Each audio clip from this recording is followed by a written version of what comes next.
Back with Brett Rump, John Nolan. Thanks for hanging out with us on a Tuesday night in downtown Fort Wayne. TinCaps dropped their second in a row, 7-4, the final score here tonight. A game that the Whitecaps, you could maybe say, won before the TinCaps ever even came up.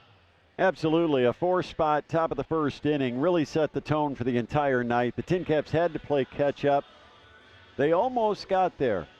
After being behind 6-1, the TinCaps had climbed to within 6-4, just couldn't get all the way back, and it ends up being a Whitecaps win. West Michigan put up 4 runs in the top of the first inning and then made it 5-0 in the top of the third on a Jose Azocar RBI single. So all West Michigan early on. Derek Hill an RBI single to score Rashad Brown. That made it 6-1 Whitecaps in the fourth inning. Fort Wayne, though, as we've grown to learn from this team and see all year long, a never say die attitude, and there was a no-doubter from Carlos Belen. They say that one came off the bat at 107 miles an hour. That's the power that a big leaguer has. And hey, how about some power from Peter Van Gansen as well? Unfortunately, though, for Fort Wayne, both solo shots.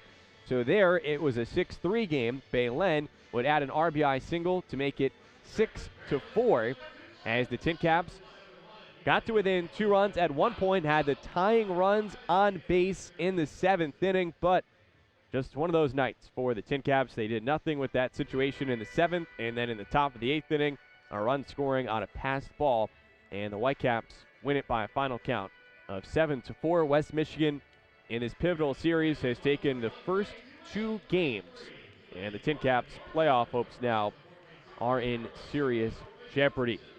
Tonight's Star Financial Bank Player of the Game, Carlos Belen. You see again the home run. He had an RBI single, and he even dazzled with the glove.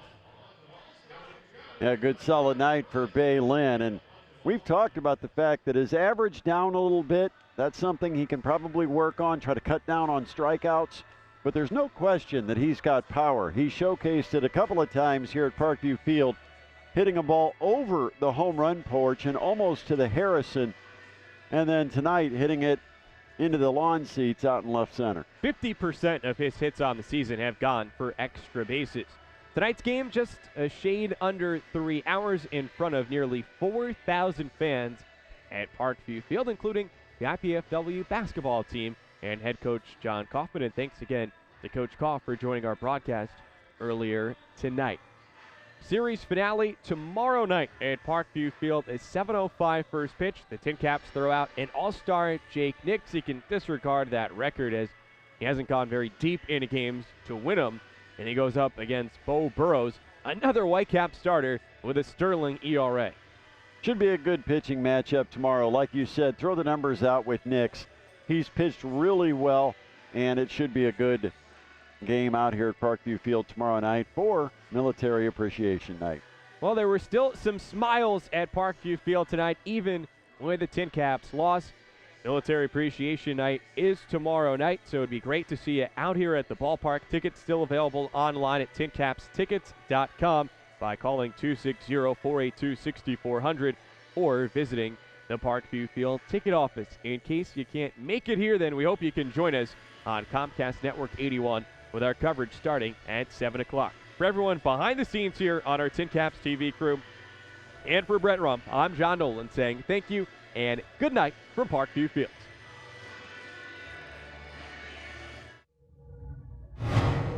This has been a TinCaps production.